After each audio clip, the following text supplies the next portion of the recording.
Hey folks, this is one of a new series of videos which I intend to call Repairing Regimental Relics and Regalia. It's not going to be, this isn't the first video in the series, but I'm shooting it first. So here we have a band kilt that's been brought to me. No, I'm single-handed, so I can't pick it up and show you.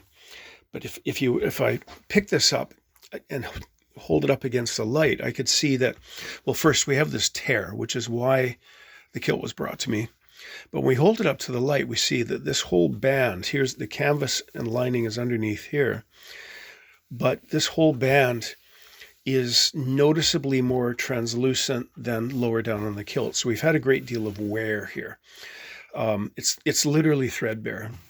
And this damage, which has been brought to me, and I'm going to be repairing today because they need it tomorrow.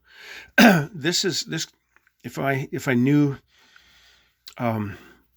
the people concerned, I would probably raise my voice at them, because this was a long time in coming. This started off as a tiny little hole or a tiny little weak spot, and then it became a little hole, and now it's become a bigger hole. So I'm going to repair it, but I told them this is not going to be an invisible repair. It's going to be a professional and neat looking repair, which has a certain appeal of its own, but I can't make that go away. Incidentally, over cleaning, whether washing or dry cleaning, also gradually renders cloth threadbare. If you ever looked and wonder where the lint comes from in your dryer, now you know. Okay, so I'm going to put the phone up in its usual rack. So once again, motion sickness alert. Okay, here we are. So yeah, it's quite the band. We see the hole here, but it looks like the damaged area is actually this big. So I don't have a piece of cloth that matches this tartan. I have no idea what the tartan is. And if I had my druthers, which is to say I'd rather use a lighter weight piece of cloth. This is a 18 ounce weight. And if I could possibly do so, I think I would use an 11 ounce piece as a backing piece, because what I'm going to do on the other side of the kilt is I'm going to put in this piece, and this is another 16 ounce piece. But I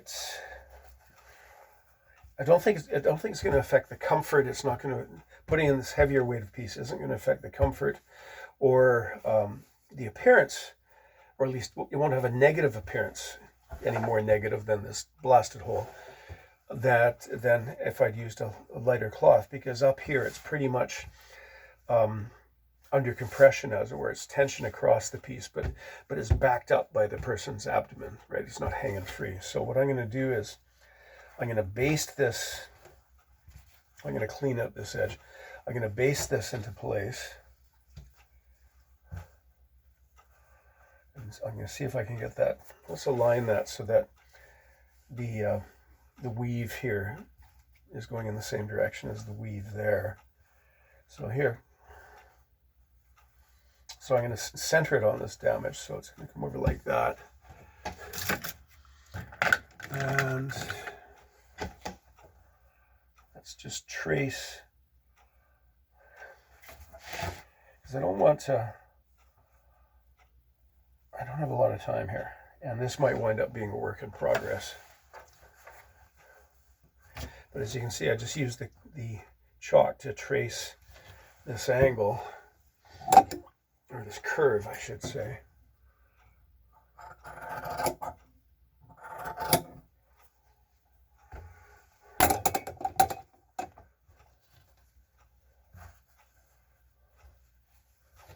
And it can tuck under there a little bit.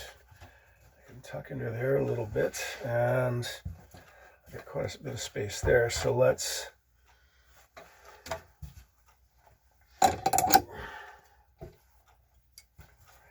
do that. I always save the offcuts because you never know when they're going to come in handy. Okay.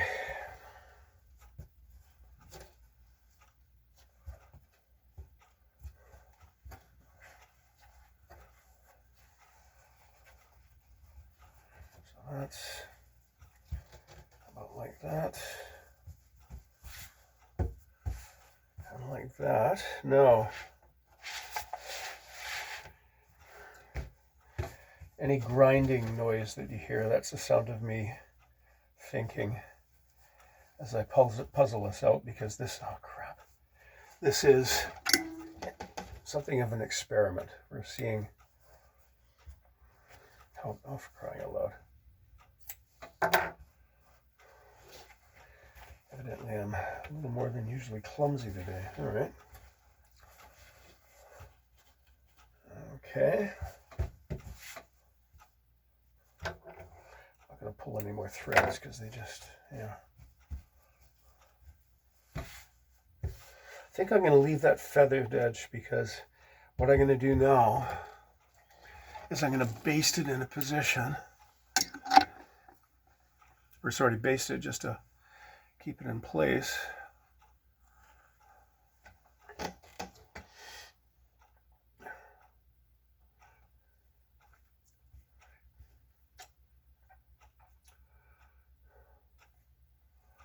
Okay, let's.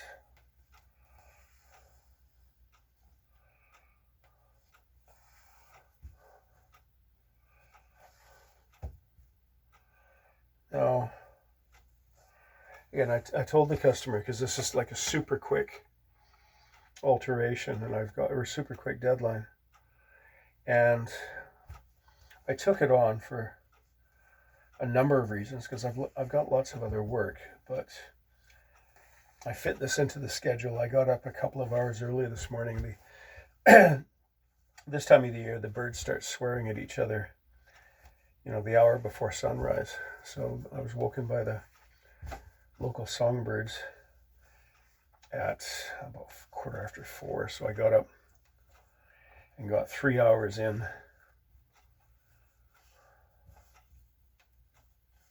Okay. Let's have a bit of a longer piece of thread here. Thing is,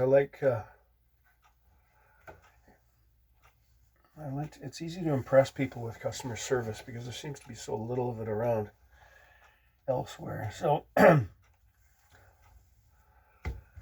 in a little extra time, get this done, and tell the customer, because again, lifetime warranty of my workmanship. This is sort of a new idea. Again, I'm just trying this out. But here's the thing, I want him to bring it back, because I want to see how this repair holds up. And if you're a regimental quartermaster or a band quartermaster with old kilts, you're going to see that sort of damage on the front apron, right? Although frankly, you know, there's only so much we can do. When you have that amount of wear and a tear like that, and again, that's very unfortunate, because it shouldn't have been allowed to get that far advanced.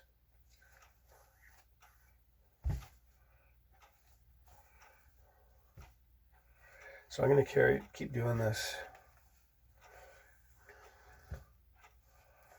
all the way across.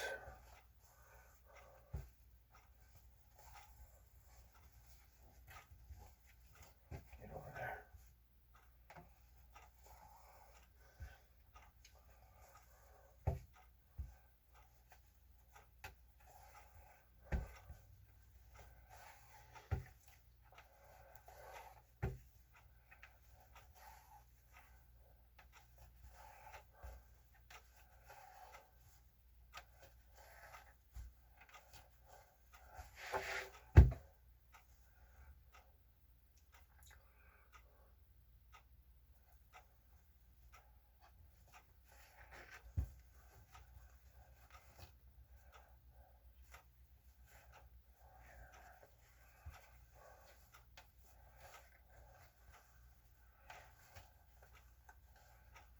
Just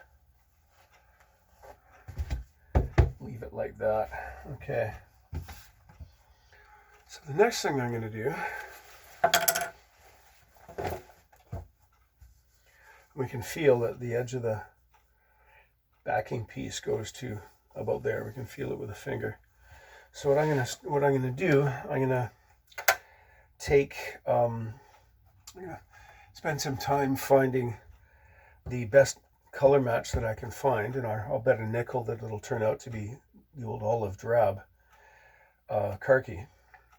And I will do back and forth basting like we see, you know, the herringbone stitch that I use on putting in canvas, but I'm going to do a prick stitch so that on the outside you're only seeing the very smallest amount of thread. I'm going to sew it so that the thread as it appears on this side, because it has to be, it can't be too minute because it has to grab this thread. It has to, it has to grip, hold this cloth as well, right? So the visible threads on this side are going to be no more than 1/8 of an inch long, but by orienting the angle of the stitch so that it's parallel with the grain that we see here, as you can see, it'll be much, much harder to see. So I'm going to do that for the whole piece, so it's basically quilted on. And then having done that, I've stabilized the cloth. Then I'm going to come back and I'm going to stabilize this using fine silk thread, and I hope I've got it in the right color. Fine silk thread. I'm going to stabilize the edges of this rip. And I don't think, normally I would snip away the loose threads, but I really don't want to do that because I'd be making a more obvious hole. So I'm going to stabilize with an overhand stitch. I'm going to go around the edges of this tear, and then having done that, I'm going to sort of almost kind of, I don't have the vocabulary for it, a weaving stitch. I'm making words up now, but I'm also going to do overhand stitches to secure all of these loose yarns, because otherwise, if they're not secured, they catch on something and they pull, and all of a sudden you've got either a tear or a yarn that's being pulled out like a ripcord. So there we go. I'm going to sign off now because God knows how long it's going to take me to find the correct amount of thread. Not sure what the second part of this vid will look like, because of course when I'm stitching this, of course as I say this, I remember I've been told I've been asked a number of times to do a video of the various stitches I use. Won't be today, yeah, but there's not going to be much to see as I'm stitching, but what the heck, maybe I'll do that anyway. So I'm going to pause now, or stop now, and come back a bit later. So once again, motion sickness, activate.